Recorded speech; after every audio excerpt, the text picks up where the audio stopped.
Son las 6 de la mañana en punto. Bienvenidos, buenos días. Seguimos acompañándolos en Mañanas Blue con la información, el análisis y la opinión. Saludo a quienes a esta hora está con nosotros en Ditu de Caracol Televisión y en el canal de YouTube de Blue. Es un amanecer frío en Bogotá en el que nadie se explica para qué y cuál es el objetivo de los movimientos y refuerzos militares en la frontera colombo-venezolana que anuncia el régimen de Nicolás Maduro y que, según él, se hacen con conocimiento y apoyo del gobierno del presidente Gustavo Petro. La respuesta del régimen de Maduro, las presiones militares de Estados Unidos en el Mar Caribe, llegaron a la frontera con Colombia. El número 2 del chavismo, el ministro del Interior, Diosdado Cabello, ordenó el despliegue de 15.000 militares y policías a la frontera en los estados de Zulia y Táchira, que son las fronteras con La Guajira y con norte de Santander en Colombia. Según dijo Diosdado Cabello, estos 15.000 militares venezolanos van a reforzar la presencia en la frontera y hacen parte de la primera de las 3 zonas de paz que, según él, fueron acordadas con Colombia y que incluyen el envío de tropas, aviación, capacidades fluviales y drones para frenar el tránsito de cocaína, aunque el régimen de Maduro y el propio presidente Gustavo Petro en Colombia niegan que sea un negocio del narcotráfico del cartel de los soles. En esa misma tensión que incluye el envío de una nueva embarcación de guerra de un buque destructor de Estados Unidos al Caribe Sur, el presidente Gustavo Petro sigue defendiendo a Nicolás Maduro a pesar de las pruebas que tienen en su poder no solamente las agencias de inteligencia de Estados Unidos, sino de otras partes del mundo que se indican a Nicolás Maduro como la cabeza del cartel de los soles. El presidente Petro dice que no existe el cartel de los soles, que según él esa es solamente una excusa de la extrema derecha para tumbar gobiernos. La tesis del presidente Petro para seguir defendiendo a Nicolás Maduro es que el tráfico de cocaína de Colombia y Venezuela es propiedad de la Junta del Narcotráfico con capos que viven en Europa y en Oriente Medio. Esta pelea del presidente Petro negando la existencia de lo evidente del cartel de los soles, desconociendo que para Estados Unidos sus cabecillas son Nicolás Maduro y Diosdado Cabello, ha desatado una dura pelea de las que les hablaré en segundos entre el presidente Petro y el congresista norteamericano Carlos Jiménez, quien aseguró que por sus posturas a favor del cartel de los soles, el presidente Petro incluso tendría que responder ante la justicia de los Estados Unidos. En la práctica, Venezuela está esperando que Colombia también haga un despliegue militar importante en la frontera para asegurar lo que dijo es la paz fronteriza. Por ahora, la estrategia y prioridad militar de Colombia están en el suroccidente del país para frenar los ataques de las disidencias en contra de Cali y del Valle del Cauca, departamento que no es recomendado para la visita de estadounidenses, según una alerta de viaje emitida en las últimas horas por la Embajada de Estados Unidos en Bogotá, luego del atentado en la base aérea Marco Fidel Suárez del pasado 21 de agosto, en medio del cual y después del cual se han conocido planes de las disidencias de Iván Mordisco de la columna Jaime Martínez para intentar el asesinato del alcalde Alejandro Eder de Cali y de la gobernadora del Valle de León Francisca Toro, a los que se suman planes para atentar contra otros mandatarios locales. Lo denuncia el gobernador del Cauca y también lo hace el gobernador del departamento de Caquetá, Luis Francisco Ruiz. Octavio Guzmán es el gobernador del departamento del Cauca.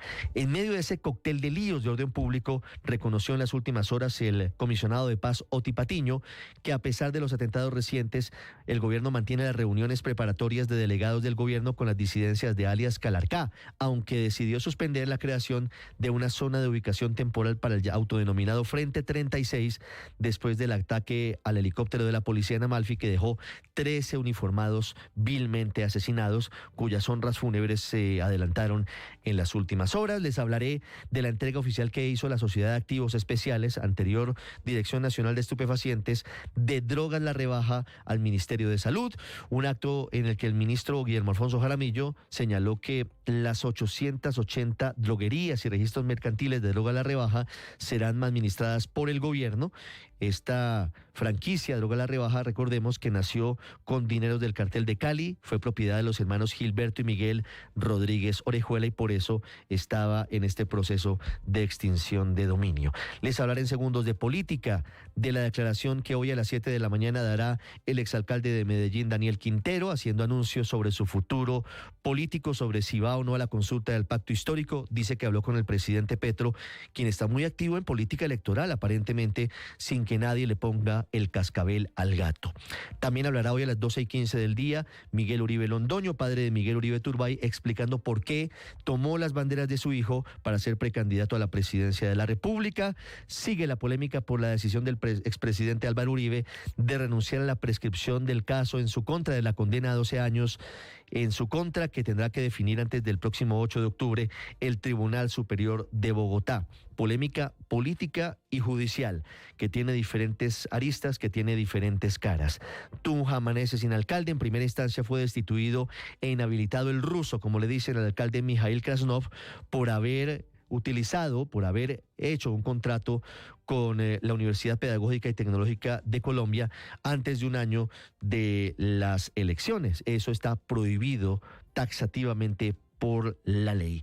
Y hablaremos de economía. El gobierno propone un aumento del 20% en el costo de la energía eléctrica para las industrias. Es un decreto que está sometido a discusión, un borrador que publicó el Ministerio de Hacienda para comentarios. El gobierno busca plata por debajo de las piedras, busca recaudar 1.2 billones de pesos. ¿Qué cambiaría? Se eliminaría una exención que existe y empezarían a pagar 20% más de luz industrias, por ejemplo, o sectores como el agrícola, la minería, la construcción, de servicios públicos y de comunicaciones. Solamente quedarían con el beneficio las industrias manufactureras. Les hablaré de los prófugos de la justicia.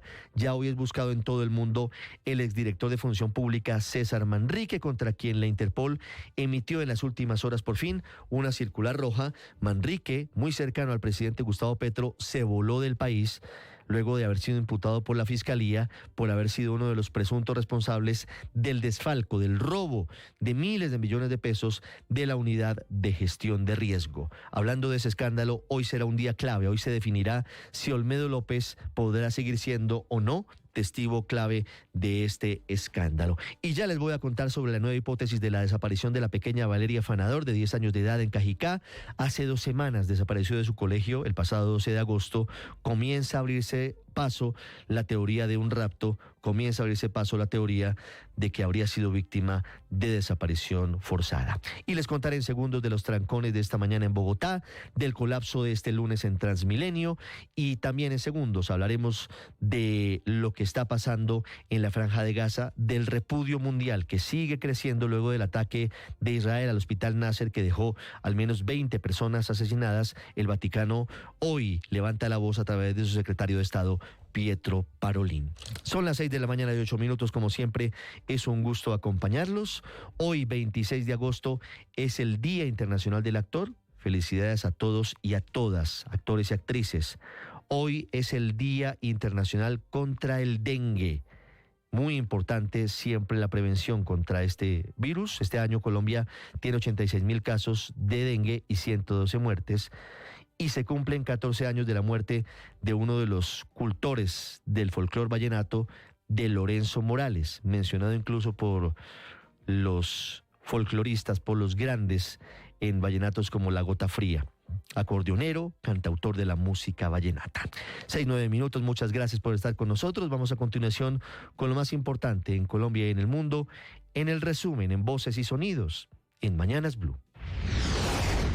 Y ha ordenado en una primera fase un despliegue de 15.000 hombres y mujeres en todo el lado venezolano, de refuerzo sobre los que ya tenemos hasta el límite del estado Táchira. Fue Diosdado Cabello, ministro de Interior y Justicia, durante una reunión con el alto mando militar y los gobernadores del estado Táchira y del estado Zulia, que anunció la activación de la llamada zona de paz número 1 para evitar o frenar el accionar de los grupos irregulares. Si por aquí sale el 87% de la droga, y por aquí sale el 5% por este lado, y por aquí sale el 8%, 8, ¿por qué no hay un despliegue militar aquí en esta zona para luchar contra el narcotráfico? ¿Por qué la hipocresía de decir que es lucha contra el narcotráfico? Representante republicano por Florida, Carlos Jiménez citó un trino del presidente Petro en el que aseguraba que el cartel de los soles no existía, para decirle que firmó su propia sentencia y sugirió que podría ser imputado si coopera con el régimen de Maduro en la llamada zona binacional.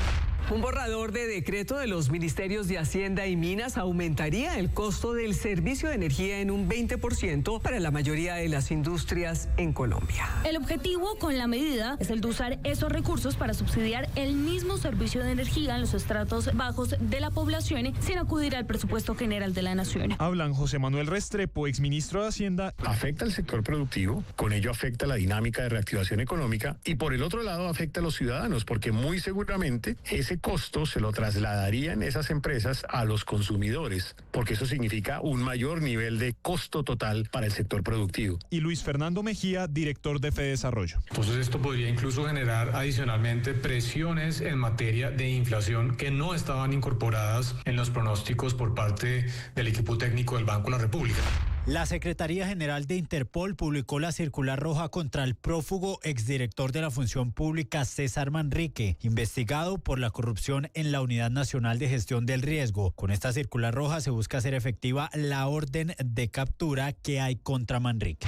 El expresidente Uribe renunció a la prescripción del proceso en un documento dirigido al Tribunal Superior de Bogotá. La decisión no solo tiene implicaciones judiciales, sino también políticas a pocos meses de las elecciones. Ahora el Tribunal Superior de Bogotá podrá pronunciarse de fondo en segunda instancia frente al fallo de la juez que condenó a Álvaro Uribe a 12 años de prisión. Sin embargo, el tiempo para que el tribunal se pronuncie ratificando o modificando la condena o también absolviendo al expresidente no será indefinido. Ante esto, el senador Iván Cepeda se pronunció. A pesar de que intenta presentar eso como un acto de respeto a la justicia y de acatamiento, en realidad lo que percibimos de esta nueva estratagema de Álvaro Uribe es un intento por poder estar en libertad mientras realiza la campaña electoral. La senadora y precandidata presidencial María Fernanda Cabal. Más que una repercusión política es el talante del presidente Uribe, que no toma ventajas. Está defendiendo su inocencia como lo hizo desde el principio.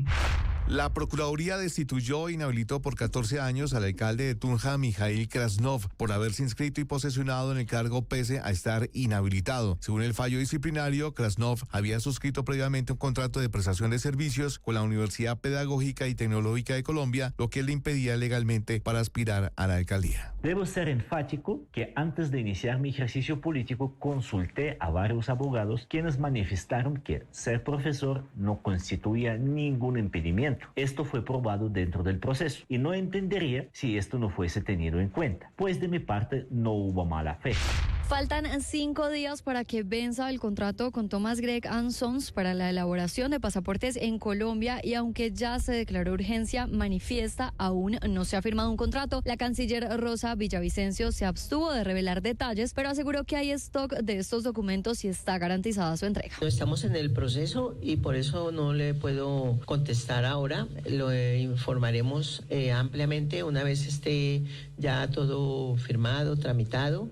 Se cumplen 13 días de la desaparición de Valeria Afanador, esta menor de 10 años de edad que está perdida en Cajicá, en el departamento de Cundinamarca. El caso ha tomado un giro porque, según el gobernador de Cundinamarca, Jorge Emilio Rey, hay una desaparición forzada en este proceso. Aquí la hipótesis que cobra fuerza y es realmente que pues aquí tuvo que haber sucedido una desaparición forzada. Aquí necesariamente estamos inmersos ante un delito. El abogado de la familia de Valeria Afanador es Julián Quintana, exdirector del CTI. Le solicitamos al colegio que nos explicara por qué había adulterado la escena del delito. Estamos esperando la respuesta. Colombia despidió a 10 de los 13 valientes policías asesinados por las disidencias de las FARC en Amalfi, Antioquia. A los homenajes para ellos asistieron el embajador de Estados Unidos y representantes de la Oficina Británica Antidrogas. En Bogotá fueron despedidos el patrullero Juan José Guzmán Duarte y el mayor Carlos Eduardo Mateus, capitán de la aeronave.